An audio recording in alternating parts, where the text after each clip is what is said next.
దేవుని నామం పేరట మీ అందరికీ వందనాలు. Praise the lord. ఈ అవకాశం ఇచ్చినటువంటి అన్నకు వందనాలు.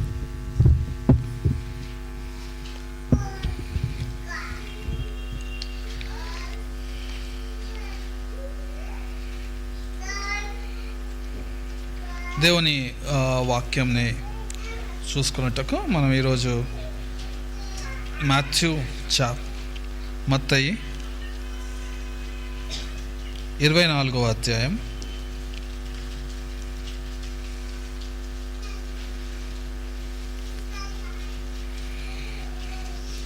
32 నుండి 51 వరకు ఇంతకుముందు మనం చేసినట్టుగా మార్చి చదువుకుందాం. 32 నుంచి 51 వరకు మత్తయి 24వ అధ్యాయం. అంజూరపు చెట్టును చూచి ఒక ఉపమానము నేర్చుకునుడి. అంజూరపు కొమ్మ లేతదై చిగురించినప్పుడు వసంతకాలము ఇంకా సమీపముగా ఉన్నదని మీకు తెలియను.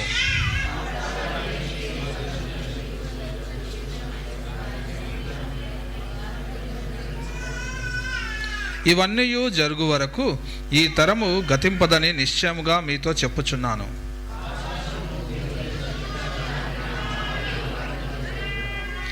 అయితే ఆ దినమును గూర్చియు ఆ గడియను గూర్చియు తండ్రి మాత్రమే ఎరుగును గాని ఏ మనుష్యుడైనను పరలోకమందలి దూతలైనను కుమారుడైనను ఎరుగరు.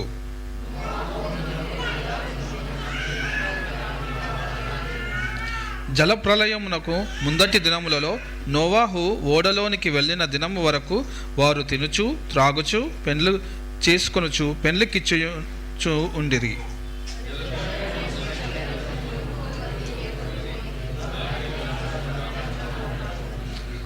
ఆ కాలమున ఇద్దరు పొలములో ఉందురు, ఒకడు తీసుకొని పోబడును, ఒకడు విడిచిపెట్టబడును.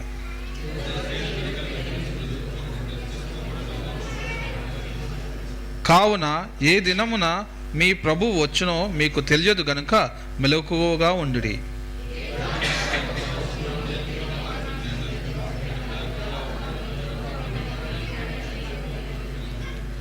మీరనుకున్న గడియలో మనుష్య కుమారుడు వచ్చును గనుకనే మీరును సిద్ధముగా ఉండిడి.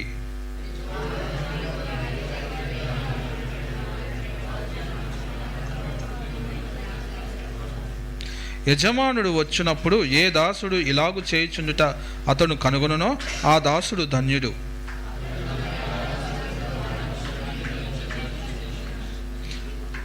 అయితే దుష్టుడైన ఒక దాసుడు నా యజమానుడు ఆలస్యం చేయుచున్నాడని తన మనస్సులో అనుకొని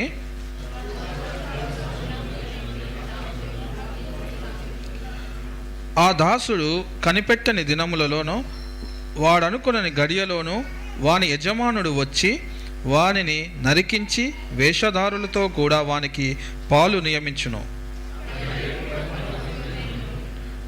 దేవుని వాక్యమును బట్టి వందనాలు. ప్రార్థన చేసుకుందాం. మహోన్నతుడా, మహాపరిశుద్ధుడా, యేసయ్య వందనాలు, స్తుతులు, స్తోత్రాలు ప్రభువా. కనికరమయుడా వందనాలు ప్రభువా. దేవా నాయన, ఎన్నిక లేనటువంటి మమ్మల్ని ప్రభువా, ఎందుకు పనికిరానటువంటి మమ్మల్ని ప్రభువా దేవా నాయన మీరు ప్రేమించి కనికరం చూయించి కృప చూయించి ప్రభువా తండ్రి దేవా నాయన మీరు మరి ప్రభువా తండ్రి మరి మహాదేవుడైనటువంటి ఆ స్థానమును వదిలి ప్రభువా తండ్రి ఈ భూలోకమునికి వచ్చి ప్రభువా మమ్మల్ని ఏర్పరచుకున్నారు. దేవా నాయన మేము మిమ్మల్ని ఏర్పరచుకోలేదు కానీ ప్రభువా తండ్రి మీరు మమ్మల్ని ఏర్పరచుకున్నారు. మేము ఫలించి అభివృద్ధి పొందడానికి మీ దగ్గర నుంచి మేము మేలులు పొందడానికి ప్రభువా మీరే మమ్మల్ని కనిపెట్టారు.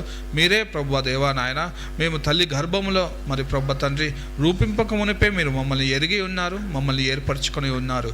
దేవా నాయన ఈరోజు మీ యొక్క సన్నిధిలో మమ్మల్ని నిలబెట్టుకొని ఉన్నారు. దేవా నాయన ఇందులో మా యొక్క మరి ప్రభువా తండ్రి ఎలాంటి అతిశయము లేదు కానీ ప్రభువా మా జీవితంలో ఏదో మంచి లేదు కానీ ప్రభువా కేవలం నిన్ను బట్టి దేవా నాయన నీ రక్తమును బట్టి ప్రభువా తండ్రి మీ ప్రేమను బట్టి మేము నిల్చొని ఉన్నాం. మా జీవితాలలో ప్రభువా మీకు ఎన్నో ఇంకా ఎన్నో ఆయాసకరమైన క్రియలు మరి ప్రభా తండ్రి, ఇంకా ఎన్నో రకమైనటువంటి మరి ప్రభా తండ్రి మెరుగుపరుచుకునేటువంటి విషయములు మా జీవితంలో ఎన్నో ఉన్నాయి ప్రభా. మీ యొక్క సన్నిధానానికి వస్తూ ఉన్నాం. మమ్మల్ని పరిశీలించండి ప్రభా, మాతో మాట్లాడండి దేవా, మా జీవితాలను చక్కబరచండి ప్రభా. మీ యొక్క చిత్తానుసారం, మీ యొక్క వాక్యానుసారం మా యొక్క నడవడికను మేము సరిచేసుకోవడానికి ప్రభా దేవా నాయన, మేమందరము తేటగా వినడానికి ప్రభా తండ్రి నీ యొక్క వాక్యమును దయచేయమని బ్రతిమలాడుతూ దేవా నాయన ప్రభా తండ్రి, నాతోనూ ఇక్కడ కూర్చున్న వారందరితోనూ ప్రభా తండ్రి మీ యొక్క పరిశుద్ధాత్మ దేవుని యొక్క సంచారమును ఉంచి ప్రభా తండ్రి ప్రతి ఒక్కరి విషయంలో దేవా నాయన ప్రభా తండ్రి మీ యొక్క కృపను అనుగ్రహించమని బ్రతిమలాడుతూ ఈ సమయమును ప్రభా తండ్రి మీ పాదాల చెంత పెడుతూ ఈ ప్రార్థన వేసి అతి పరిశుద్ధ నామమున అడిగి వేడుకుంటున్నాము తండ్రి. ఇంతకుముందు మనం చూసినట్టుగా అన్న ఆల్రెడీ మనకు చెప్పిండు. అయితే ఇక్కడ మనము ఈ 24th చాప్టర్స్లో ఈ యొక్క స్టోరీ మనకందరికి తెలిసిందే, చిన్నప్పటి నుంచి మనం చూస్తూ ఉన్నటువంటి స్టోరీయే.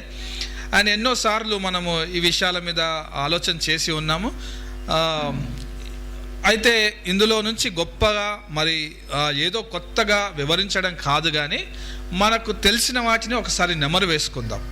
మనకు తెలిసిన వాటి విషయాలనే ఒకసారి కలిపి తిప్పి, అంటే ఏదైనా మనం వాటర్లో ఉప్పు వేసినప్పుడు ఎలా కలుపుతామో అది కరెక్ట్గా కరగడానికి మళ్ళీ ఒకసారి అలా తిప్పి మళ్ళీ ఒకసారి గుర్తు చేసుకుందాం ఏమేమి విషయాల గురించి మాట్లాడబడుతూ ఉన్నదో. ఇక్కడ మనం చూస్తూ ఉంటుంటే లాస్ట్ వచనాలలో ఇవి కొన్ని దాసుల గురించి చెప్తూ ఉన్నారు, ఒక యజమానుడి గురించి చెప్తూ ఉన్నారు. అంతకుముందు వచనాలలో మరి అంజూరపు చెట్టు గురించి మాట్లాడుతూ ఉన్నారు. మధ్యలో మరి నోవాహు గురించి మాట్లాడుతూ ఉన్నాడు, ఎలా సిద్ధపడినరో ఆ విషయాల గురించి మాట్లాడుతూ ఉన్నాడు. ఇవన్నీ విషయాలను మనం టచ్ చేయలేం, కానీ అక్కడక్కడ కొంచెం చూసుకుంటూ ఉందాం. అయితే మరి ఇక్కడ ఉన్నటువంటి దాసులు మరి మనం చూస్తూ ఉన్నాము. ఇక్కడ ఎంతమంది దాసులు ఉన్నారు?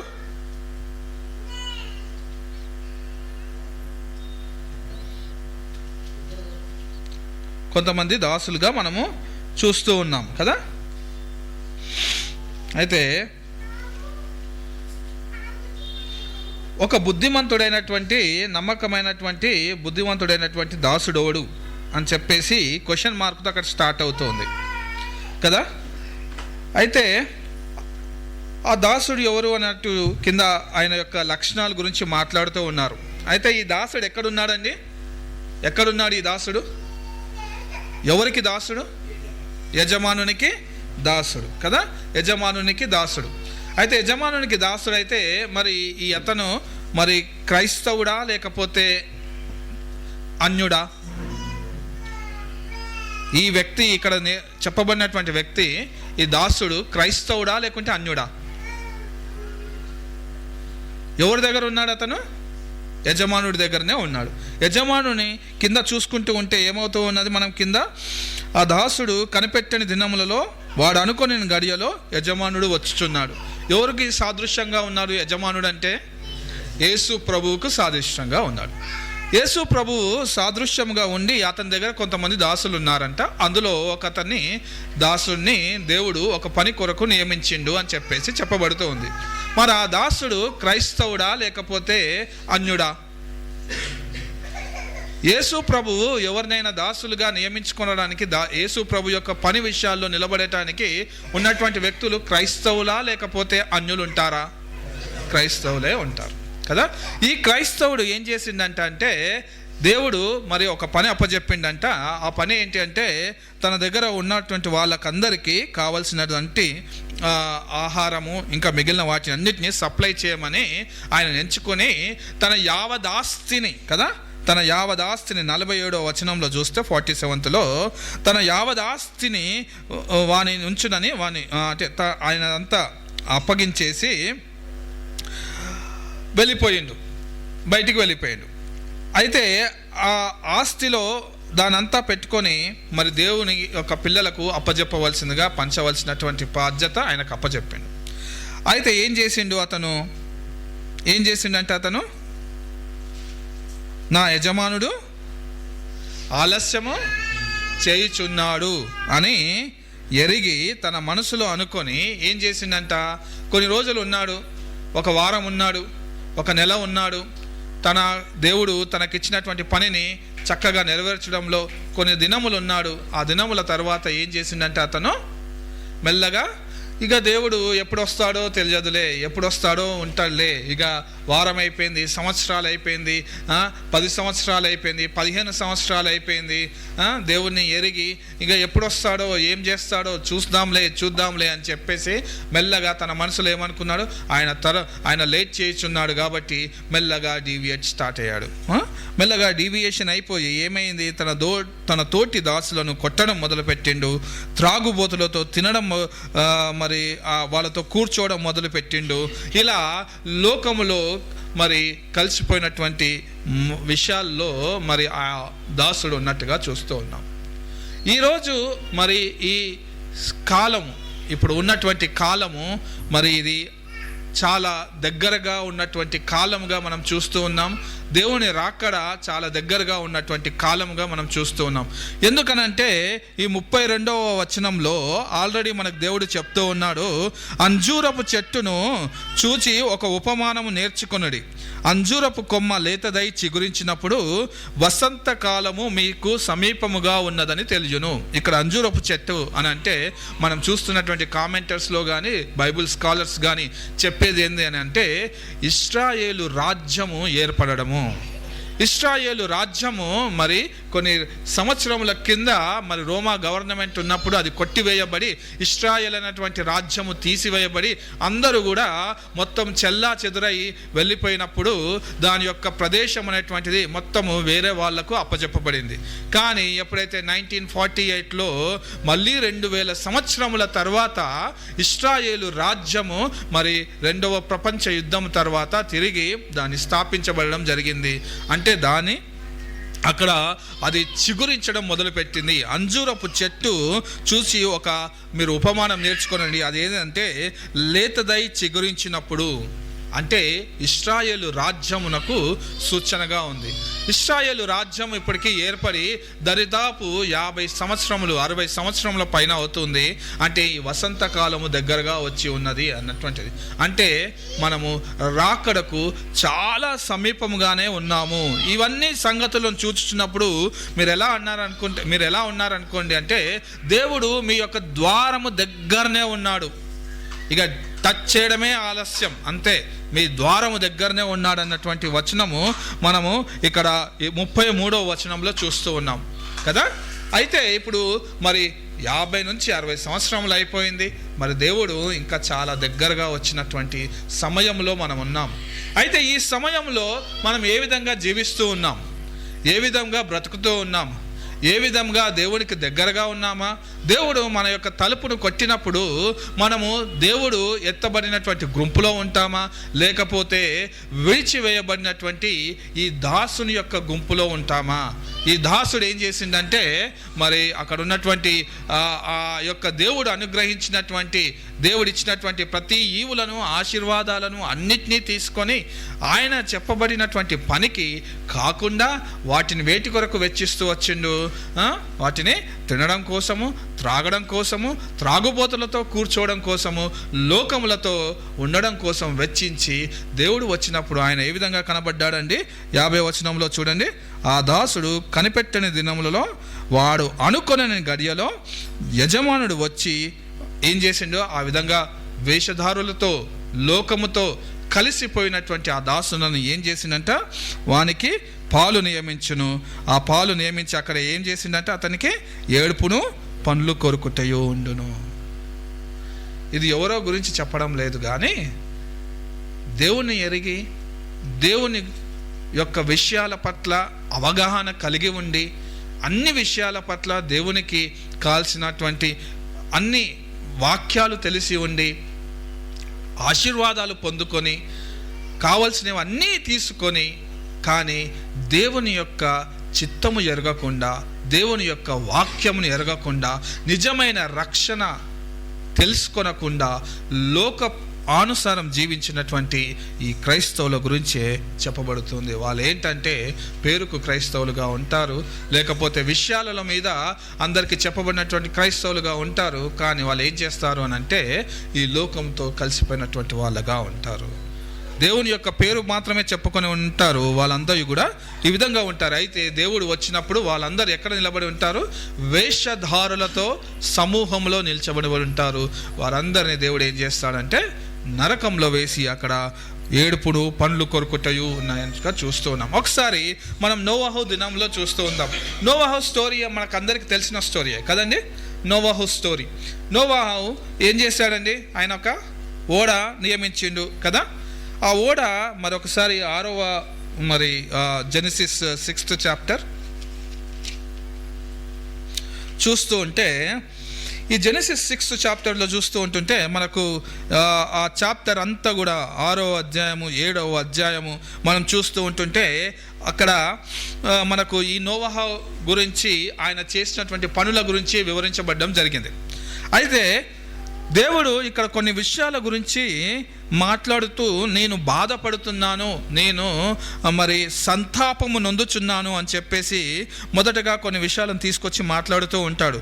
ఏంది అని అంటే అప్పుడు చూడండి, 6వ అధ్యాయము ఆదిమ కాండము 6వ అధ్యాయము మొదటి వచనంలో చూస్తూ ఉంటే, నరులు భూమి మీద విస్తరింపనారంభించిన తర్వాత కుమార్తెలు వారికి పుట్టినప్పుడు దేవుని కుమారులు నరుల కుమార్తెలు చక్కని వారిని చూచి వారందరిలో తమకు మనస్సు నచ్చిన స్త్రీలను వివాహము చేసుకొనిరి.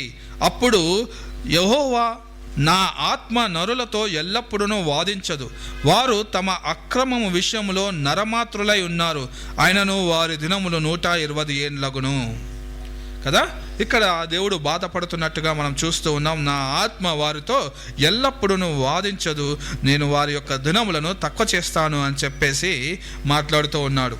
ఇంకోటి 5వ వచనంలో చూస్తుంటే, నరుల చెడుతనము భూమి మీద గొప్పదనియు వారి హృదయం యొక్క తలంపులు ఊహ అంతయు ఎల్లప్పుడూ కేవలము చెడ్డదనియు యెహోవా చూచి తాను భూమి మీద నరులను చేసినందుకు యెహోవా సంతాపము నొంది తన హృదయంలో నొచ్చుకొనెను. హృదయంలో నొచ్చుకున్నట్టుగా చూస్తూ ఉంటాం. పైన ఒక విషయంలో చెప్తూ ఉన్నాడు, చక్కనైనటువంటి వారిని చూచి వారిలో తమకు నచ్చిన స్త్రీలను వివాహం చేసుకోవడం.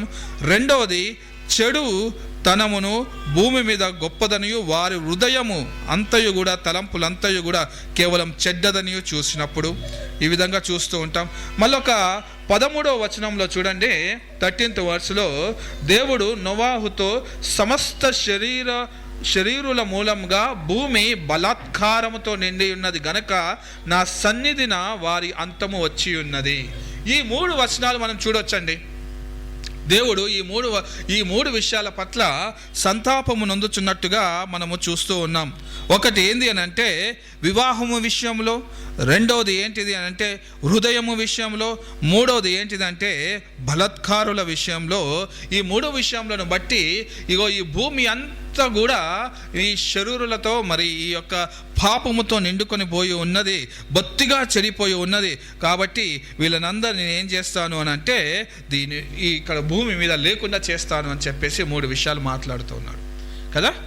ఇప్పుడు మనం చూస్తూ ఉన్నాము ఈ డేస్లలో కూడా ఇలాంటివే నడుస్తూ ఉన్నాయా లేదా కదా, నడుస్తూ ఉన్నాయా లేక. పైన మనం చూస్తూ ఉంటుంటే చూచి చక్కని వారిని చూచి నేత్రాశ కదా, చక్కని వారిని చూచి దేవుని యొక్క కుమారులు అంటే దేవుని చేత ఏర్పరచబడి ఉన్నటువంటి బిడ్డలు, దేవుని వాక్యం తెలిసినటువంటి వాళ్ళు దేవుని ప్రకారముగా జీవించకుండా వారు ఏం చేసిండ్రంటే లోకములో దేవుని ఎరగనటువంటి ప్రజలను వారితో వివాహం చేసుకోవడము, చక్కగా ఉన్నటువంటి విషయాల మీద ఎక్కువగా ప్రయారిటీ ఇచ్చి దేవుని వాక్యం కన్నా, దేవుని యొక్క మనస్సు కన్నా, దేవుని యొక్క రక్షణ కన్నా మిగిలిన వాటికి, చదువుకు, డబ్బుకు, మిగిలినటువంటి అందమునకు, తెలివికి, జాబులకు, వాటికి ఇచ్చి రక్షణను పక్కన పెట్టి, యేసును పక్కన పెట్టి, అన్నిటినీ పక్కన పెట్టేసి వరల్డ్లీ లస్ట్తో వెళ్తున్నటువంటి విషయాలు మనం చూస్తూ ఉన్నాం కదా. వరకే కాదు, వివాహకు మునుపు కూడా ఈవెన్ ఇంటర్మీడియట్ స్టార్టింగ్ మరి లేకపోతే డిగ్రీ స్టార్టింగ్లో నుంచే దేవుని యొక్క వాక్యానికి తగినట్టుగా పవిత్రముగా జీవించకుండా, పరిశుద్ధముగా జీవించకుండా తమ శరీరమును అపవిత్రపరుచుకొని, తమ యొక్క హృదయమును అపవిత్రపరుచుకొని ఈ లోకానుసారం లోకంలో చేస్తున్నటువంటి వారందరూ కూడా ఏ విధంగా వెళ్తున్నారో నేను కూడా అదే విధంగా వెళ్తాను అని చెప్పేసి వెళ్ళిపోయి వివాహం చేసుకోవడము, వివాహం తర్వాత వాళ్ళకు పుట్టినటువంటి పిల్లలు మరి దేవుని యొక్క చిత్తానుసారం కాకుండా ఈ లోకానుసారం ఈ లోకములో ఉన్నటువంటి వ్యసనాలకు బానిసై మరి వెళ్ళిపోతున్నటువంటి సందర్భాలు చాలా చూస్తూ ఉన్నాం. సో ఇది నేత్రాశ ఇందులోనే కాదు, మరి వివాహం చేసుకోవడంలోనే కాదు, మిగిలిన వాటికి అన్నిటికీ విస్తరించి ఉన్నదండి ఈరోజు నేత్రాశ. ప్రతిదాన్ని చూడడము, దాని నుంచి ఆనందాన్ని పొందుకోవడం. మన మొబైల్ ఫోన్స్ ఎంతసేపు చూస్తాం, మన స్క్రీన్ టైం చూస్తే మనకు తెలుస్తూ ఉంటుంది మనం దేనికోసం చూస్తున్నాం, ఏ విషయాల కోసం చూస్తూ ఉన్నాం, ఏ విషయాల మీద దాని మీద మరి మనము కాన్సన్ట్రేట్ చేస్తూ ఉన్నాము అని చేసి మరి చూస్తూ ఉంటే మన స్క్రీన్ టైం యూట్యూబ్ ఎక్కువ చూస్తున్నావా, లేకపోతే ఇన్స్టాగ్రామ్ ఎక్కువ చూస్తున్నావా, ఎలాంటి వీడియోస్ చూస్తున్నావు, ఎలాంటి ఇమేజెస్ చూస్తున్నావు, వాటిని చూస్తే మన యొక్క జీవితము మనకు అర్థమవుతూ ఉంటుంది. కొంతమంది చూస్తూ ఉంటుంటే మరి 24 గంటల్లో 6 నుంచి 8 గంటలు మరి మొబైల్ ఫోన్స్ చూడడానికే సరిపోతున్నది. చూడడము ఈ లోకంలో అన్నీ కూడా ఆ విధంగా అన్నీ చూడడము, నేత్రాశ విజృంభిస్తూ ఉన్నది. ఏది వేసుకోవాలన్నా, ఏది చూడాలన్నా కనిపిస్తుందా, మంచిగా ఉంటున్నామా, మంచిగా లేదా అని చెప్పి ఆ సమయంలో కూడా అలాగే ఉన్నది. వాళ్ళకున్న నేత్రాశ ఉన్నటువంటి సమయాల్లో ఇలాగే ఉన్నటువంటిగా చూస్తున్నాం. తర్వాత ఎప్పుడైతే నేత్రాశ ఎక్కువగా అవుతుందో, పాపము మనకున్నటువంటి పంచద్వారాల నుంచి మనకు వెళ్తూ ఉందో, మనము పరిశుద్ధ పోరాట బుక్ చదువుతుంటే జాన్ బంజన్ గురించి అందులో మనకు 5 ద్వారాలు ఉన్నాయి. 5 ద్వారాలను 5 సెన్సెస్గా చెప్తూ ఉంటారు. అదేంటంటే నేత్రము, చెవులు, ముక్కు, ఆ తర్వాత నోరు, ఆ తర్వాత స్కిన్, ఇవన్నీ కూడా మరి 5 ద్వారాలు పాపము ప్రవేశించడానికి. ఈ 5 ద్వారాలకు మరి కేంద్ర స్థానం ఏంది అని అంటే, 5 ద్వారాలను ఓపెన్ చేసేటువంటి స్థానం ఏంది అని అంటే హృదయము. మన హృదయము ఏ విధంగా మార్చబడిందంటే, వారి హృదయంలోని తలంపులంతయు ఊహ అంతయు కేవలము చెడ్డది. ఎప్పుడైతే నీ హృదయం చెడ్డదై ఉంటుందో, ఎప్పుడైతే నీ హృదయంలో మరి చెడ్డ తలంపులు ఉంటాయో, ఎప్పుడైతే నీ హృదయంలో చెడ్డ విషయాల మీద ఆశ, దురాశ కలిగి ఉంటాయో, ఆటోమేటిక్గా నీ ద్వారాలు ఓపెన్ అయిపోతాయి ఈ లోకంలో ఉన్న పాపం నీలో ప్రవేశించడానికి. సో మనము ఎప్పుడు అనుకుంటూ ఉంటాము, మరి నాకు ప్రార్థన చేయండి, నేను పాపంలో పడిపోకుండా, నాకు ప్రార్థన చేయండి పాపంలో పడిపోకుండా అని చెప్పేసి అంటూ ఉంటాం. కాదు, పాపము నీలో ప్రవేశించడానికి మొదటగా వచ్చే కారణము నేనే. పాపం నాలో ప్రవేశించడానికి కారణం ఎందుకంటే నా హృదయంలో అలాంటి తలంపులతో నిండుకొని ఉన్నాయి కాబట్టి పాపం ఈజీగా ప్రవేశిస్తుంది. లేకపోతే పాపము ఒక క్రైస్తవులోనికి ప్రవేశించడం అనేటువంటిది అసలు దుర్భేద్యం. ఆ విధంగా మన హృదయములో తలంపులు, ఊహ అంతయు కేవలం చెడ్డది. కాబట్టి మన యొక్క ద్వారాలు ఓపెన్ అయ్యి ఈ లోకంలో ఉన్న పాపము మనలో ప్రవేశించబడుతూ ఉన్నది. ఈ హృదయం అంతయు చెడ్డది. ఆ తర్వాత హృదయాశ, నేత్రాశ, శరీరాశ, ఆ తర్వాత ఇంకొకటి చూస్తూ ఉంటుంటే బలత్కారము. ఈ లోకంలో ఇప్పుడు అంతయు కూడా బలత్కారము. నేను వానికంటే గొప్ప కావాలి, నేను వీనికంటే గొప్ప కావాలి, ఎలాగైనా గొప్ప కావాలి. క్రికెట్ మైండ్స్తో ఏ విధంగా అయినా సరే కన్ఫ్యూజ్ చేసైనా సరే పిల్లలకు చిన్నప్పటి నుంచే నేర్పుతాం. వాడు నీకన్నా మంచి అవుతుంది, వీడు నీకన్నా అలా చేసి ఏం చేస్తామంటే, ఏదైనా సరే మనం పక్కనున్న వారికన్నా మంచి ఇల్లు కట్టుకోవాలి, పక్కనున్న వారికన్నా మంచి బైక్ కొనుక్కోవాలి, పక్కనున్న వారికన్నా అని. ఇవన్నీ తప్పు కాదు, కానీ ఏ ఉద్దేశంతో కట్టుకుంటున్నావు, ఏ తలంపులతో నిన్ను నువ్వు నిర్మించుకుంటున్నావు అనేటువంటి చాలా. ఇదంతా కూడా జీవపు డంబం. నీ హృదయంలో జీవపు డంబముతో పనిచేస్తూ ఉన్నావు అనుకొని ఆటోమేటిక్గా పాపం వస్తుంది. డబ్బు సంపాదించాలి, బంగారం సంపాదించాలి, ఇంకా వెనకేసుకోవాలి. ఇప్పుడు క్రైస్తవులు మరి దేవుని యొక్క వాక్య విషయం కన్నా, దేవుని యొక్క సువార్త విషయం కన్నా, దేవుని గురించి నిలబడడం కన్నా వాళ్ళకు ఉన్నటువంటి చాలా ప్రయారిటీస్ డబ్బు వెనకేసుకోవడం, బంగారం కొనుక్కోవడం, ఇల్లు కట్టుకోవడం, ఇంకా మిగిలిన సమకూర్చుకోవడమే ఈ లోకంలో ఉన్నటువంటి విషయాలు కదా. ఈ లోకంలో ఇలాంటి మరి కాలము ఇప్పుడు సంభవిస్తూ ఉన్నది, ఇప్పుడు జరిగించబడుతూ ఉన్నది.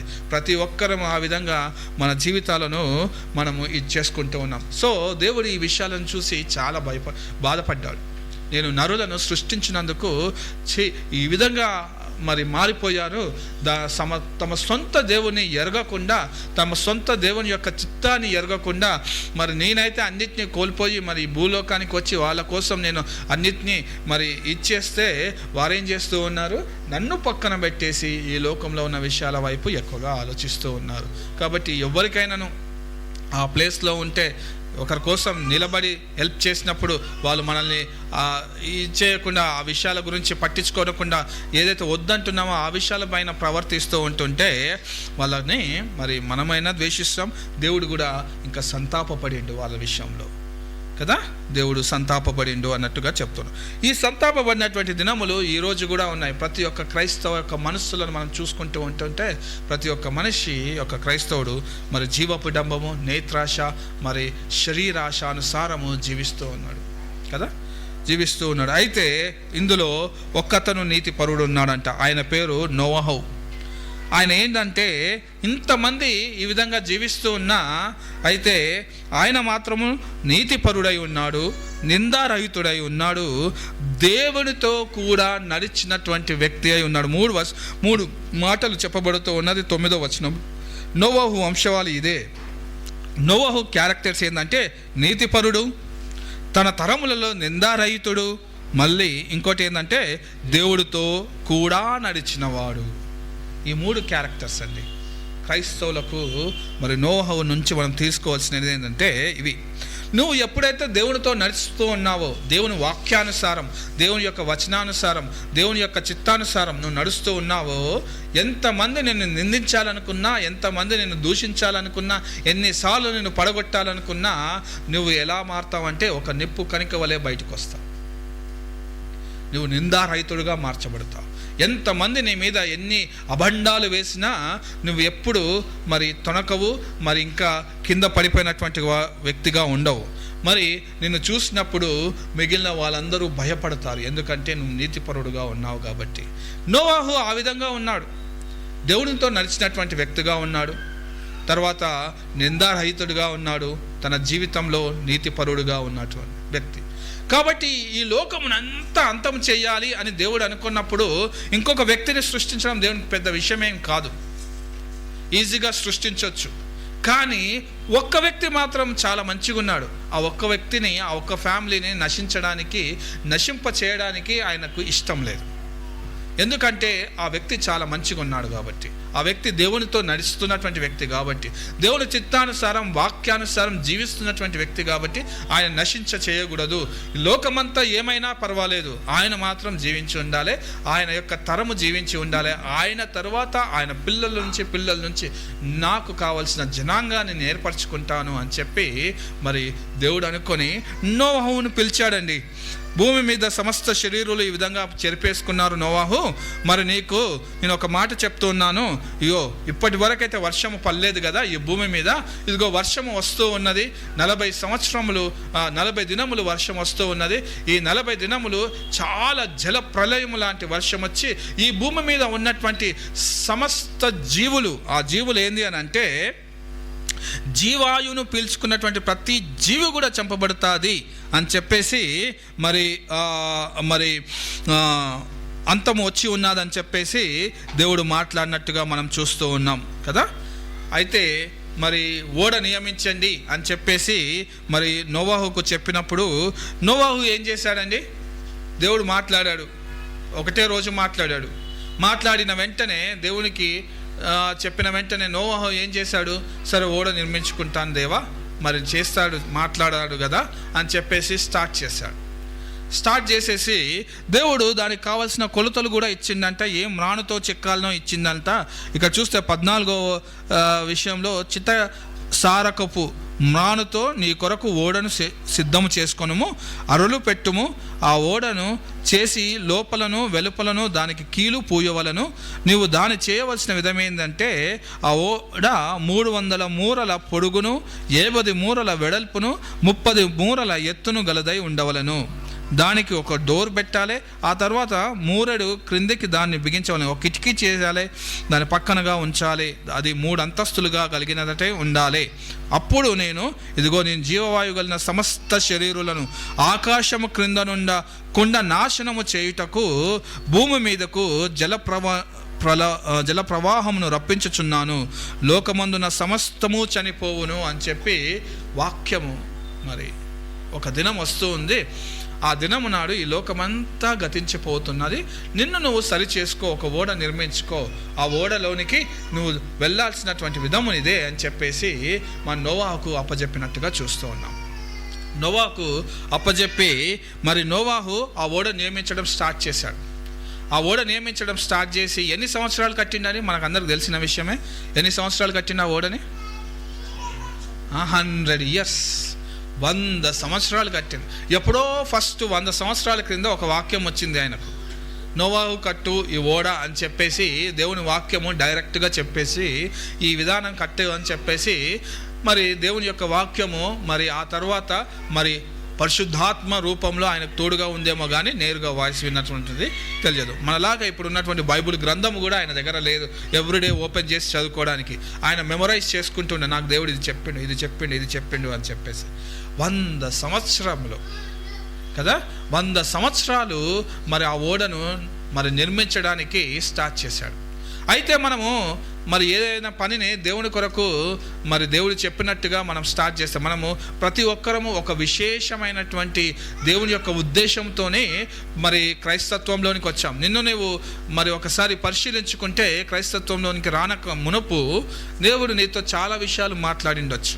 దేవుడు నిన్ను కూడా ఒక పర్పస్తోని తీసుకొని వచ్చి ఉండవచ్చు. నేను హైందవ కుటుంబంలో పుట్టి నేను మరి దేవునికి వ్యతిరేకంగా జీవించినటువంటి గుంపులో ఉన్నప్పుడు దేవుడు నాతో మాట్లాడి నన్ను మరి దేవుడు ఆయన యొక్క ప్రేమను కనపరిచి మరి ఈ క్రైస్తత్వంలోనికి తీసుకొని వచ్చిన మిమ్మల్ని కూడా ఆ విధంగా తీసుకొని వచ్చి ఉండవచ్చు.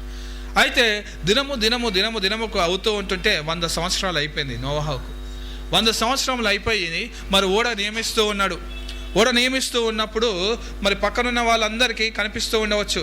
ఇప్పుడు ఇక్కడ మన హైదరాబాద్లో లేకపోతే మరి ఇంకా ఈ ప్లేస్లో సంథింగ్ ఇంకేదో మరి కలిగించబడుతుంది, ఒక పెద్ద సముద్రం వస్తుంది అని చెప్పేసి ఒక పెద్ద షిప్ లాంటి టైటానిక్ షిప్ లాంటిది ఈ JBS బస్ స్టాండ్ దగ్గర నిర్మిస్తే ఎట్లుంటుంది? ఒక ప్లేస్ తీసుకున్నాము, ఒక మంచిగా ఉన్న పైసలు అన్నీ ఖర్చు పెట్టాం, మనకున్న ఇల్లు, పొలము, బైకు, ఇంట్లో బంగారము అన్నీ ఖర్చు పెట్టేసి ఒక ప్లేస్ తీసుకొని ఆ ప్లేస్లో షిప్ ఇక సముద్రం వచ్చేస్తుంది కొన్ని రోజులు అని చెప్పేసి మరి అక్కడ కట్టడం స్టార్ట్ చేసాం. లోకల్ గవర్నమెంట్ ఏమంటుంది, వచ్చిన వాళ్ళు ఏమంటారు, చూసే వాళ్ళందరూ ఏమంటారు, మనల్ని పిచ్చోడు అని అంటారు కదా. ఈయనకేంది పిచ్చోడా, ఇదేంది, సముద్రం ఎందుకు వస్తుంది, హైదరాబాద్ మధ్యలో ఉంది సముద్రం, ఇక్కడ నుంచి చూసుకుంటే ఎన్నో కిలోమీటర్ల దూరం ఉంది, ఇక్కడ ఎందుకు వస్తుంది సముద్రము, నువ్వు అదే డబ్బులు పెట్టి మరి ఇంకేదైనా నిర్మించుకుంటే బాగుంటుంది కదా, ఇంకా డబ్బులు వస్తాయి కదా, ఇంకేదైనా షట్టర్స్ వేసుకుంటే ఇంకేదైనా చాలా మాటలు చెప్తుంది. లేదు నాకు దేవుని వాక్యం చెప్పింది, నేను ఇక్కడ నిర్మిస్తానండి అని చెప్పేసి స్టార్ట్ చేసిండు అనుకోని చూసే వాళ్ళందరూ ఏమంటారంటే పిచ్చోడు, ఏమీ తెలియదు, ఆయనకు ఏమీ అర్థం కాలేదు. వచ్చిన వాళ్ళందరూ కూడా నోవాహుని అలాగే మాట్లాడినారు. ఎందుకంటే అప్పటి వరకు వర్షం పడినటువంటి సూచనలే లేవు. ఎందుకంటే అప్పుడు భూమి నుంచి నీటి ఆవిరి బయటికి వచ్చేసి మొక్కలన్నీ కప్పుతూ ఉండి వాటిని తడిపిస్తూ ఉంటుండే, అంతేగాని పైనుంచి డైరెక్ట్గా వర్షం పడినటువంటి లేనే లేదు అసలు. ఇంకా ఇప్పుడు మనం సముద్రం గురించి మాట్లాడిన కళ్ళ నుంచి చూస్తున్నాం, అసలు వాళ్ళు కంటి నుంచి నీటి చుక్క చూడలేరు పైనుంచి పడ్డ వర్షం అన్నది. ఈయన వర్షం పడుతుందంట, జల ప్రళయం వచ్చేస్తుందంట, ఇక ఓడ నిర్మించడం స్టార్ట్ చేస్తాను అని అంటే మిగిలిన వాళ్ళందరూ పిచ్చోలుగా చూసి ఉండవచ్చు కదా, చూస్తారు, ఎవరైనా అలాగే చూస్తారు. మరి తన సొంత ఇంటి వారు ఇంకా బయట ఉన్న వాళ్ళని ఒప్పించడము, వాళ్ళని సరే నువ్వు ఒప్పుకుంటే ఒప్పుకోకపోతే ఒప్పుకో అని పక్కన పెట్టవచ్చు. కానీ సొంత ఇంటి వారు అస్సలు ఇంట్లో భార్య, పిల్లలు, తల్లిదండ్రులు ఒప్పుకుంటారా? అవన్నీ ఏం కాదు, నువ్వు ఏంది పిచ్చోళ్ళలాగా చేస్తూ ఉన్నావు, ఉన్న బంగారం అంతా ఖర్చు పెట్టేస్తావు, ఉన్న డబ్బులంతా తీసుకెళ్ళేసి ఏదో ఒక ఓడ నియమిస్తానని చెప్పి ఏదో చేస్తూ ఉన్నావు. ఒక్కరివి కాదు ఇక్కడ కష్టపడింది, నోవా ఒక్కడే కాదు, ఇంటి ఇల్లు వారందరూ కష్టపడ్డారు కదా. ఇప్పుడు ఒక దేవుని వాక్యము ఒక ఇంటి యజమానునికి, ఇంటిలో ఉన్నటువంటి ఒక వ్యక్తికి వచ్చింది అని అంటే ఆ వాక్యము అతనికి ఒక్కరికే వచ్చింది కాదు, అతనికి ఒక్కరికే పిలుపు కాదు. అది ఇంట్లో ఉన్నటువంటి తన భార్యకు, తన పిల్లలకి, ఇంట్లో ఉన్న వారందరికీ, అందులో పాలుభాగస్తులైనటువంటి వారే. నోవాహు ఆ విధంగా ఉన్నాడు. ఇంట్లో ఉన్న వారందరికీ కూడా మరి దేవుని యొక్క మాటలు అర్థం చేసుకొని, మరి మా తండ్రి గారికి మా విధంగా వచ్చింది, పిలుపు వచ్చింది, నేను ఆయన నమ్ముతున్నాను, ఆయన ప్రార్థన జీవితాన్ని, ఆయన యొక్క జీవితము, ఆయన యొక్క దేవునితో నడిపింపు గుణము మేము చూస్తూ ఉన్నాము, నమ్ముతూ ఉన్నాము. మాకు నష్టమైనా పర్వాలేదు, మేము అందరి మధ్యలో మరి తృణీకరించబడినా పర్వాలేదు, అందరూ మమ్మల్ని ఎక్కిరించినా పర్వాలేదు మరి అని చెప్పేసి వారందరూ కూడా మరి వాళ్ళ తండ్రితో మరి నడవడానికి సిద్ధమయ్యారు. ఇప్పుడు ఈ కాలంలో ఆ విధంగా జరిగించబడ్డం అనేది చాలా అరుదు కదా. కానీ ఇక్కడ పిల్లలు ఎలా ఉన్నారంటే తన తండ్రితో నడవించబడడానికి సిద్ధమయ్యారు. తండ్రితో ఆ పిల్లలే కాదండి, వాళ్ళ యొక్క భార్యలు కూడా, బయట నుంచి వచ్చినటువంటి కోడళ్ళు కూడా ఏం చేశారు, తన మామగారి తను చెప్పబడినటువంటి మాటల ప్రకారం జీవించడానికి సిద్ధమయ్యారు. అయితే ఇప్పుడు మన యొక్క ఇంట్లో దేవుని వాక్యము మరి ఎన్నిసార్లు మన ఇంట్లో ఉన్నటువంటి వ్యక్తి చెప్తూ ఉన్నానో, భార్య ఏకీభవించకపోయి ఉండవచ్చు, పిల్లలు ఏకీభవించకపోయి ఉండవచ్చు, పిల్లలు మరి ఆ వాక్యాన్ని మరి తగినట్టుగా జీవించి ఉండకపోయి ఉండవచ్చు. కానీ ఆ సమయంలో ఆ విధంగా లేదు. నోవాహు చెప్పబడినట్టుగా అందరూ, నోవాహు నుంచి వచ్చినటువంటి మాటలను అందరూ కలిసికట్టుగా ఉండి మరి ఆ పని మొదలుపెట్టినట్టుగా చూస్తూ ఉన్నాం. సరే, ఇది ఒక 10 సంవత్సరాలు అయిపోయింది, 20 సంవత్సరాలు అయిపోయింది, అప్పుడుగైనా పిల్లలు వదిలిపెట్టి వెళ్ళిపోవచ్చు కదండి కదా. ఒక పనిని మొదలుపెట్టినప్పుడు ఆ 20 సంవత్సరాల తర్వాత, 30 సంవత్సరాల తర్వాత ఇది అవ్వేటట్టు లేదు. మరి ఇక్కడ అనుకున్న దాసుడు కూడా అనుకున్నాడు కదా, మరి చాలా లేట్ అవుతూ ఉన్నది, నా ఇష్టానుసారం జీవిస్తాను. కాదు, ఆ విధంగా లేరు. వాళ్ళందరూ కూడా దినదినము దేవునితో నడిచినటువంటి బిడ్డలై ఉండి, దేవుని వాక్యానుసారం జీవించిన బిడ్డలై ఉండి ఆ పనిని మరి ముగింపు వరకు తీసుకొని వచ్చినట్టుగా చూస్తూ ఉన్నాం. అయితే ముగింపుకు తీసుకొని వస్తుంటే ఇదిగో మళ్ళీ ఒకసారి దేవుని మాట వచ్చింది.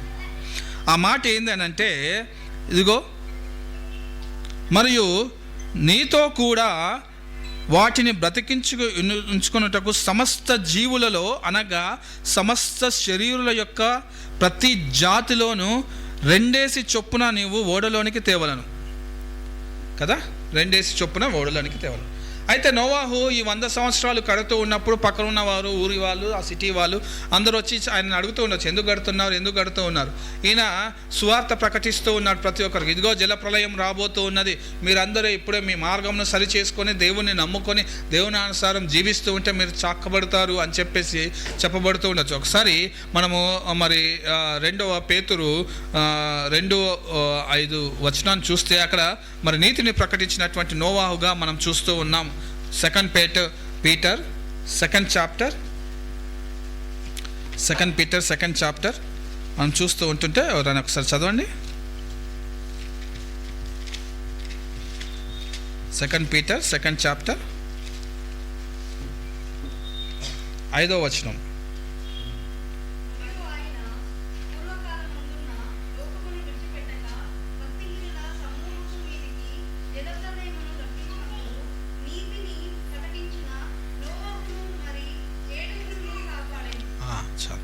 నీతిని ప్రకటించినటువంటి నోవాహు మరి దేవుని వాక్యానుసారమే జీవించడం లేదు, దేవుని వాక్యానుసారం ఓడను కట్టడం లేదు.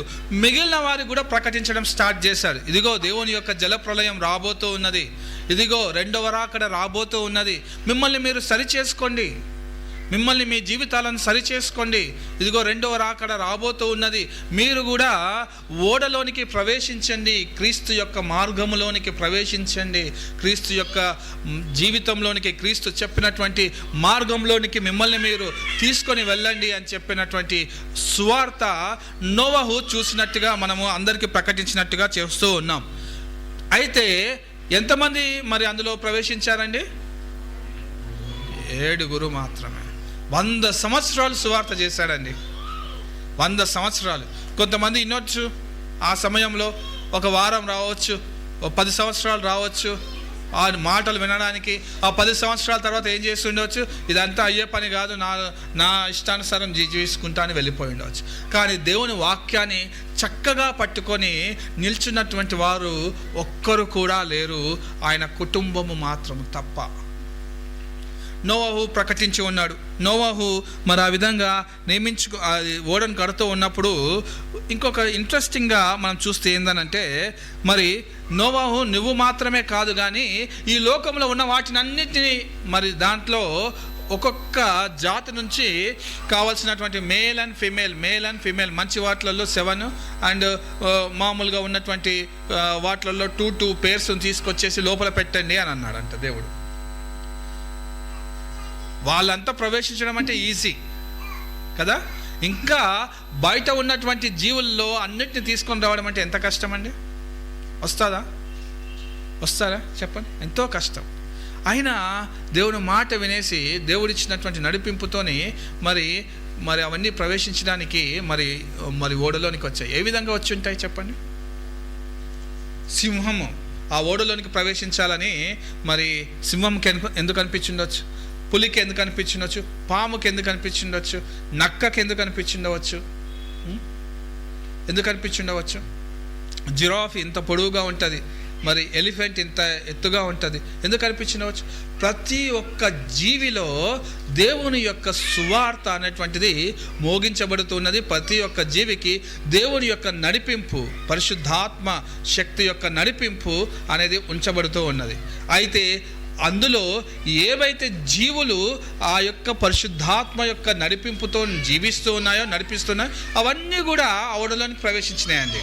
వాటన్నిటికీ నోవాహు వెళ్ళేసి ఇదిగో ఒక మరి ఇట్లా ఓడ వస్తూ ఉన్నది, మరి జలప్రలయం రాబోతూ ఉన్నది, మీరందరూ రావాలి అని చెప్పేసి మరి ఆ యొక్క మరి జీవులకు చెప్తూ ఉంటుంటే ఆ జీవులు వచ్చేస్తాయి. అయితే ఏ విధంగా మరి అయితే ఆ జీవులు వచ్చేసినాయి. ఆ జీవులు రావడానికి ఎప్పుడు చెప్పాడు దేవుడు? ఆ జీవులు రావడానికి ఓడ కట్టిన తర్వాత చెప్పాడా, ఓడ కట్టక ముందు చెప్పాడా? కట్టక మునుపు. మరి ఆయనకు ఇచ్చినటువంటి కొలతలు అవి ఇవి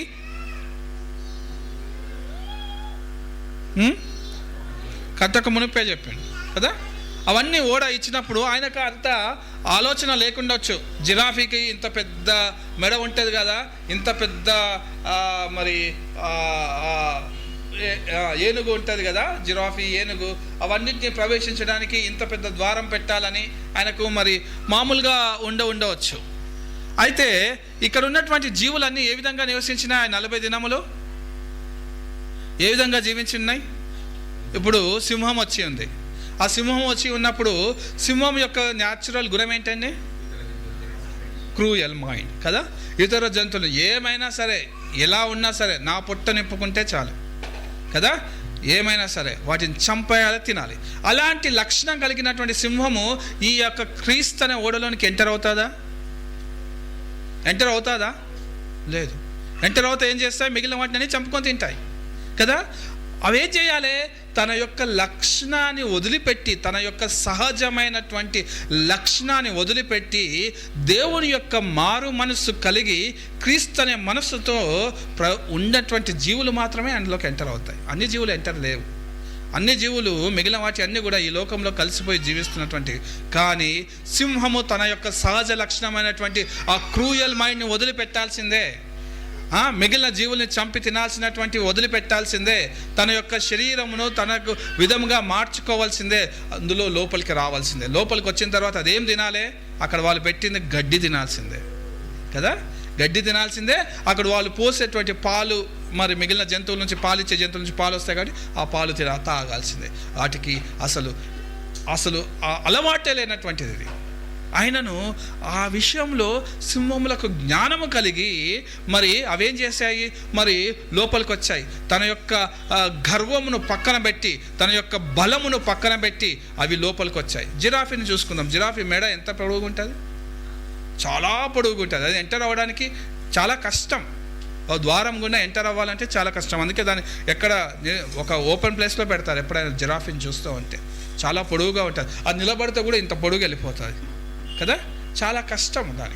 దాన్ని ఏం చేసుకోవాలి? ఆ జిరాఫీ తనకున్నటువంటి ఆ మెడలో ఉన్నటువంటి గర్వాన్ని అంతా తీసి పక్కన పెట్టేసి తనను తాను ఇలా మొత్తం ముడుచుకొని ఆ ద్వారం నుంచి లోపలికి రావాల్సింది.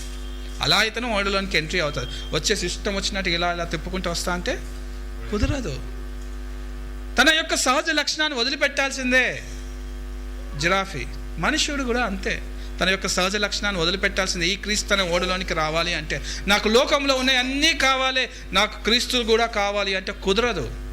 నీ యొక్క సహజ లక్షణము గర్వము, నీ యొక్క సహజ లక్షణము బలము అన్నీ వదిలిపెట్టాల్సిందే. క్రీస్తు మనస్సు కలిగి ఉంటేనే ఈ ఓడలోనికి ప్రవేశము. ఇంకా మనం చూసుకుంటూ ఉంటే మరి ఫాక్స్, నక్క ఉన్నటువంటి గుణం ఏంటండి? కన్నింగ్నెస్.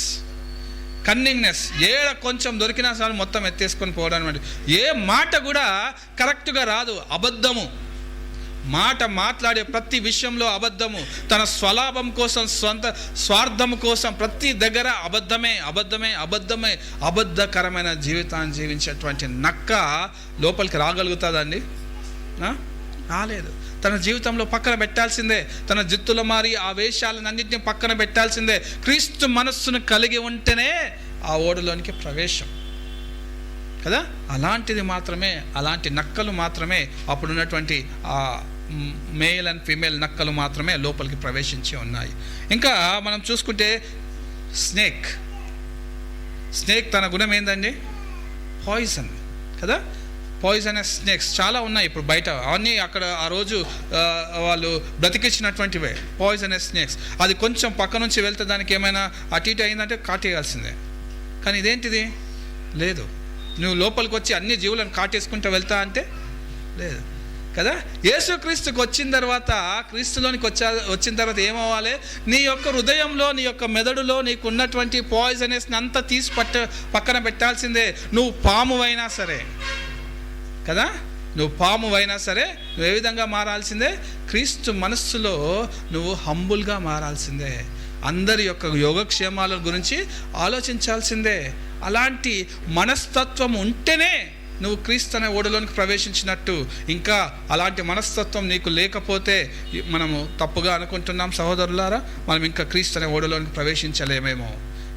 ఇలాంటి లక్షణాలు కలిగి ఉన్న వారిని పరలోక రాజ్యంలో పెడితే ఎలా ఉంటుంది? ఓడ గురించి మనం మాట్లాడుకుందాం. పరలోక రాజ్యం నేను అందరినీ కాటేస్తాను, అందరికి వచ్చిన డబ్బు అంతా నేనే తినేస్తాను, అంతా నేనే చేస్తాను అంటే పరలోక రాజ్యంలో ఉంటుందా ప్రవేశం?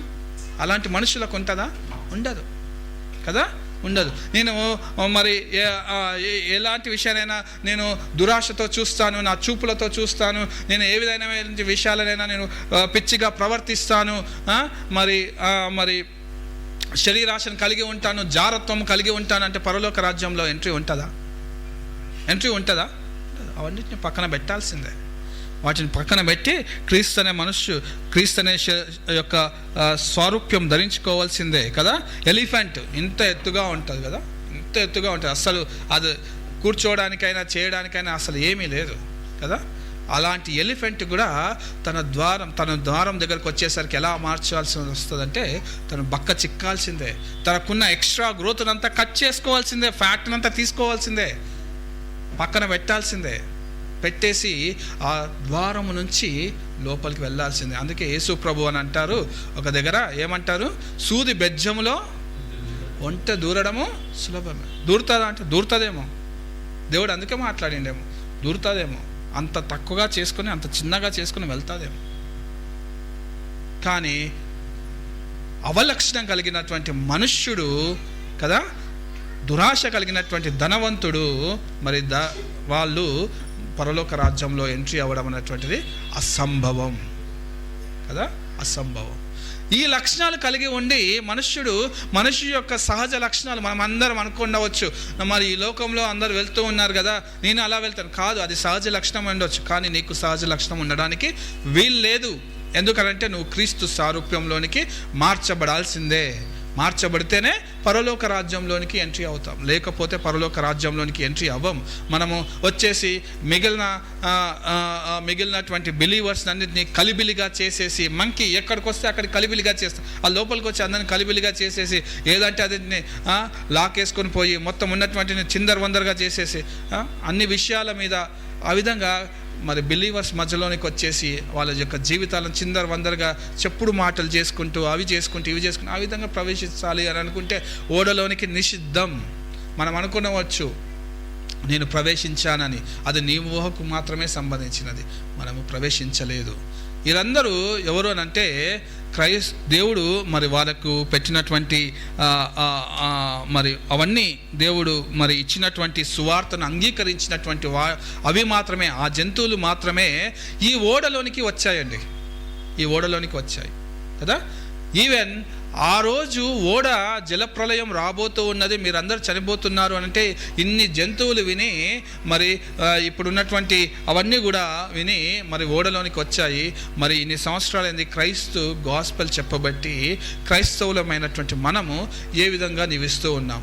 మన యొక్క సహజ లక్షణాలను వదిలిపెట్టి మనకున్నటువంటి మరి ఎక్స్ట్రా ఫ్యాట్ని థింగ్స్ అన్నింటినీ పక్కన పెట్టేసి హృదయంలో ఉన్నటువంటి తప్పుడు ఆలోచనలు పక్కన పెట్టి క్రీస్తు సారూప్యంలోనికి ధరించుకుంటున్నామా లేదా? ఒకవేళ క్రీస్తు సారూప్యంలోనికి ధరించుకోకపోతే మనం కష్టం. ఇవన్నీ వచ్చినటువంటి అన్నీ కూడా అక్కడ గడ్డి తిన్నాయి, పాలు తాగినాయి, అంతే. ఏది దొరికితే అది తిన్నాయి. క్రీస్తు యొక్క ఓడలోనికి వస్తే, క్రీస్తు యొక్క మరి రక్షణలోనికి వస్తే మనకు దొరికేటివి మనకు ఊహించినటువంటివే ఉండవచ్చు. అన్నిసార్లు మంచిగా దొరుకుతాయని చెప్పి చాలామంది బయట మాట్లాడుతూ ఉంటుంటారేమో, కానీ మనకు అలా ఉండకపోయి ఉండవచ్చు. మనం నిజంగా క్రీస్తు కొరకు బ్రతికిండు ఉంటే మనకు కొన్నిసార్లు ఆహారం కూడా దొరకదు, నీళ్లు కూడా మనకు దొరకనటువంటి పరిస్థితి. అలాంటి పరిస్థితిలో జీవించాల్సి వస్తుంది, మనం జీవించాలి కూడా కదా. సో మనం ఆ విధంగా ఇచ్చేస్తూ ఉంటుంటేనే మరి మనం తగ్గించుకోవాల్సి వస్తుంది, నీతిమంతులుగా మార్చాల్సి వస్తుంది, అందరితో కలివిడిగా ఉండాల్సి వస్తుంది. నాది అని అనుకోవాల్సినటువంటిది ఏదీ లేదు కదా. నాది అని అనుకొని అన్ని నావే నావే నావే అని సమకూర్చుకున్నటువంటి మరి అలాంటి జంతువుల వలె ఉంటే మరి మనకి ఏది లోపలికి ఓడలోనికి ప్రవేశం లేదు. అన్నీ మనయి అన్నీ మనకు సంబంధించినవి అన్నటువంటి వాళ్ళు మాత్రమే ఆ ఓడలోనికి ప్రవేశిస్తారండి. ఇది క్రీస్తు యొక్క ఒక ఓడ ఒక ఉద్దేశం. మరి నోవాహు ఆ ఓడ కట్టాడు, క్రీస్తు అనే ఓడ నిర్మించబడింది. ఈరోజు కూడా క్రీస్తు అనే ఓడ ఉంది. ఈ క్రీస్తు అనే ఓడలోనికి మరి మరి మరి ఆ రోజు చెప్పబడినట్టుగా, ఇక్కడ దాసులుగా చెప్పబడినట్టుగా వాళ్ళు క్రీస్తుతోనే ఉన్నారు. మరి క్రీస్తు యొక్క యజమాని యొక్క చిత్తము అనుసారం జీవించలేనటువంటి పరిస్థితులు ఉన్నాయి. నువ్వు క్రీస్తులో ఉన్నటువంటి మతంలోనే ఉండవచ్చేమో, నువ్వు మతానుసారము చర్చికి రావచ్చు, మతానుసారం పాటలు పాడవచ్చు, మతానుసారం వాయిద్యాలు వాయించవచ్చు, మతానుసారం ఇక్కడ నిల్చొని వాక్యం కూడా బోధించవచ్చు. కానీ ఒంటరిగా ఉన్నప్పుడు, ఎవ్వరూ ఎరగనటువంటి సమయంలో, నువ్వు కూడా ఎరగనటువంటి సమయంలో దొంగ ఏ విధంగా వచ్చినో మరి యేసు ప్రభు ఆ విధంగా మనుష్య కుమారుడు వస్తున్నాడు. అప్పుడు నీతి కలిగిన ఉన్న వారు మాత్రమే దేవుడు ఎంచుకుంటాడు. నువ్వు ఒంటరిగా ఉన్నప్పుడు నీ జీవితం ఏ విధంగా ఉంది? నీ ఒంటరిగా ఉన్నప్పుడు నీ యొక్క ప్రదేశం, నీ యొక్క మనస్సు ఏ విధంగా ఉన్నది? అప్పుడు మాత్రమే దేవుడు కనిపెడతాడండి. మనము అనుకునవచ్చు అందరం వచ్చేసి ఇలా కూర్చొని, ఇప్పుడు డానియల్ MBBS చదువుతూ ఉన్నాడు, ఇయర్ అంతా ఎగ్జామ్స్ అటెండ్ అవుతూ ఉన్నాడు. ఈ జోసెఫ్ ఇంజనీరింగ్ చదువుతున్నాడు, ఇయర్ అంతా ఎగ్జామ్స్ క్లాసెస్ అటెండ్ అవుతున్నారు. లాస్ట్కి టెస్ట్ పెట్టకుండా పాస్ అవుతారా వాళ్ళు? పాస్ అని డిక్లేర్ చేస్తామా? లేదు కదా. టెస్ట్ పెట్టాల్సిందే. ఆ టెస్ట్ ఎలా ఉండాల్సిందే? ఇండివిజువల్గా ఫేస్ చేయాల్సిందే. ఇప్పటివరకు క్లాసెస్ అన్నీ కూడా 100 మెంబర్స్తో 150 మెంబర్స్తో విని ఉండొచ్చు, కానీ టెస్ట్ రాసేటప్పుడు 150 మెంబర్స్ని ఒకటేసారి పిలవలేము. ప్రాక్టికల్ ఎగ్జామినేషన్కైనా థియరీ ఎగ్జామినేషన్కైనా ఒక్కరికి ఒక పేపర్ ఇచ్చేస్తారు, ఇది నీ పేపర్, నువ్వు రాసుకో, నువ్వు పాస్ అయితే పాస్ అయినట్టు. క్రీస్తు యొక్క మార్గం కూడా అంతే. నువ్వు 100 మందిలో ఇదంతా కూర్చొని ఉండవచ్చు, 100 మందిలో అందరి మధ్య నువ్వు భజన చేయించవచ్చు, అన్నీ చేయించవచ్చు. నీ ఒక్కని జీవితం ఏ విధంగా ఉంది? నీ జీవితం ఒంటరిగా ఉన్నప్పుడు ఏ విధంగా ఉంది? ఒంటరిగా ఉన్నప్పుడు నీకు సమస్యలు వచ్చినప్పుడు దేవుని కొరకు నిలబడుతున్నావా, లేదంటే నీ కొరకు నువ్వు నిలబడుతూ ఉన్నావా? ఆ రోజు మట్టుకు నీ జీవితము శరీరాశానుసారం, నేత్రాశానుసారం, జీవపు డంబమానుసారం నువ్వు జీవిస్తూ ఉంటే మరి ఆ టెస్టులో ఫెయిల్ అయినటువంటి వాళ్ళకు నెక్స్ట్ ఇయర్స్కి ప్రమోషన్స్ ఉండవు. ఆ విధంగా ఇప్పుడు ఇంకా 4 attempts పెట్టారు అంతే కదా డానియల్, ఓన్లీ 4 attempts. ఏ సబ్జెక్ట్ అయినా 4 attemptsలో పాస్ అవుతేనే they will promoted to the next year, otherwise they will cancel their admissions. MBBS admission అయినా సరే క్యాన్సిల్ చేసి పడేస్తారు. అలాంటిది పరలోక రాజ్యంలోనికి ప్రవేశించడానికి కొన్ని టెస్టులు ఉంటాయి. ఆ టెస్టుల్లో మనము కరెక్ట్గా ఉంటేనే మనం పరలోక రాజ్యంలోనికి వెళ్ళబడతాము. మనం అనుకుంటూ ఉండవచ్చు ఏదో ఈజీగా నార్మల్గా ఉన్నటువంటి పరిస్థితుల్లోనికి రాలేము కదా. మనల్ని బలహీనులైన, మనము అజ్ఞానులమైన, తెలివి లేని వారమైన దేవుడు ఎంచుకొని దేవుడు కావాల్సిన సమస్తాన్ని మనకిచ్చి ఆ ప్రకారంగా జీవించమన్నాడు. కానీ విధేయత లేకుంటే దేవుడు ఏం చేయలేడండి. నువ్వు జ్ఞానవంతుడు కాకపోయినా సరే, బలవంతుడు కాకపోయినా సరే, తెలివివంతుడు కాకపోయినా సరే, ఇంకేదో కాకపోయినా సరే, కానీ నీకు ఉండాల్సింది ఏంటి అని అంటే విధేయత అనేటువంటి చాలా ప్రాముఖ్యమైన విషయం. సౌలు చాలా బలం కలిగిన వ్యక్తి, చాలా యుద్ధాలు గెలిచిన వ్యక్తి, కానీ విధేయత చూపించినటువంటి వ్యక్తి కాదు. కాబట్టి సౌలును పక్కన పెట్టాడు. దావీదు పాపము అంతకన్నా ఎక్కువ చేశాడు, సౌలు కన్నా ఎక్కువ పాపం చేశాడు. బెత్షెబాతో ఒక మనిషిని చంపాడు, సొంత మనిషిని. ఆయన మరి తన పాపమును ఒప్పుకొని దేవుని దగ్గరకు వచ్చి చెప్పినట్టుగా వింటాను ప్రభువా అని విధేయత చూపించాడు. కాబట్టి విధేయత కలిగిన వారిని దేవుడు ఎప్పుడూ ముందుకు తీసుకెళ్తూ ఉంటాడు. సో దేవుని వచనానుసారం, దేవుని వాక్యానుసారం మన జీవితాలను పరిశీలించుకుందాం. మన జీవితంలో ఒకవేళ ఇప్పటికీ దేవుని యొక్క వాక్యానుసారం మనం మన జీవితం లేకపోతే ఏమవుతుంది? చిట్ట చివరిగా వచనాల్లో చూసాం మనము.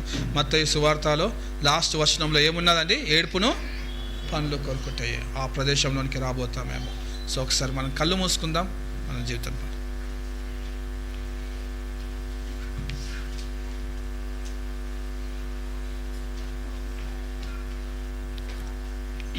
మహోన్నతుడా, మహాపరిశుద్ధుడా యేసయ్యా, వందనాలు, స్తుతులు, స్తోత్రాలు. కనికరమయుడా, వందనాలు ప్రభువా. దేవా నాయన, దేవా ఈ మంచి సమయాన్ని మా జీవితాల్లో ఇచ్చినందుకు వందనాలు. దేవా నాయన, మరి మేము ఇప్పుడు మా యొక్క సహజ లక్షణాలు, ఈ లోకంలో ఉన్న లక్షణాలను బట్టి మేము జీవిస్తూ ఉన్నాం. దేవా నాయన, వాటిని వదిలిపెట్టలేక దేవా నాయన మా యొక్క ఇష్టానుసారముగా బ్రతుకుతూ మీకు ఆయాసకరంగా జీవిస్తూ ఉన్నట్టయితే దేవా నాయన మమ్మల్ని క్షమించండి, మమ్మల్ని కృప చూపించండి, కనికరం చూపించండి ప్రభువా. దేవా నాయన, మేము క్రీస్తు యొక్క స్వారూప్యంలోనికి మార్చబడేంత వరకు దేవా నాయన, ఈ క్రీస్తు అనే ఓడలోనికి మేము ప్రవేశించేంత వరకు ప్రభువా దేవా నాయన మాకు మరి మీ యొక్క సహాయమును దయచేసి నడిపించమని బ్రతిమలాడుతూ ఉన్నాం. ఆ రోజు నోవాహుతో మీరు మాట్లాడారు దేవా ప్రభువా నాయన, మరి వారితో పాటు 7 ప్రభా తండ్రి, మరి వారు మీ యొక్క వాక్యానుసారం జీవించి మరి నోవాహు మరి కట్టబడినటువంటి ఓడలో ప్రవేశించి మరి ప్రభా వారి యొక్క ప్రాణాలను నియమించు మరి బ్రతికించుకున్నారు ప్రభా. మరి ఇప్పుడు రాబోతున్నటువంటి జల ప్రళయము అంతకన్నా మహాఘోరమైనటువంటి అగ్ని ప్రళయము, మరి ఆ అగ్ని ప్రళయం నుంచి తప్పించుకోవడం అనేటువంటి అసంభవము ప్రభువా. దేవా నాయన, క్రీస్తులో ఉన్నటువంటి వారికి మాత్రమే, క్రీస్తు అనే ఓడలో మరి ప్రవేశించిన వారికి మాత్రమే వాటి నుంచి మేము తప్పించుకోగలుగుతాం. దేవా నాయన, ఇక్కడ కూర్చున్న ప్రతి ఒక్కరము మేము అందరము కూడా ప్రభువా దేవా మా జీవితాలను పరిశీలించుకొని ప్రభువా తండ్రి నీ యొక్క చిత్తానుసారం, నీ యొక్క వాక్యానుసారం ప్రభువా తండ్రి మీరు మాకు అందించినటువంటి ప్రతి ఒక్క మాటానుసారం ప్రభువా మేము జీవించడానికి సహాయం దయచేయమని ప్రతి ఒక్కరి జీవితాలను ప్రభువా క్రీస్తు సారూప్యంలో నలగగొట్టేంతబడే వరకు ప్రభా మమ్మల్ని తీసుకుని వెళ్ళమని బ్రతిమలాడుతూ మమ్మల్ని మరి ఇచ్చినటువంటి సమయాన్ని బట్టి వందనాలు. మరి అన్న మరి అక్క ఫ్యామిలీని ఆశీర్వదించండి, దీవించండి. ఇక్కడ వచ్చిన ప్రతి ఒక్కరిని బట్టి వందనాలు చెల్లిస్తూ వారందరినీ ఆశీర్వదించమని బ్రతిమలాడుతూ ఈ ప్రార్థన యేసు పరిశుద్ధ నామమున అడిగి వేడుకుంటున్నాం తండ్రి, ఆమేన్.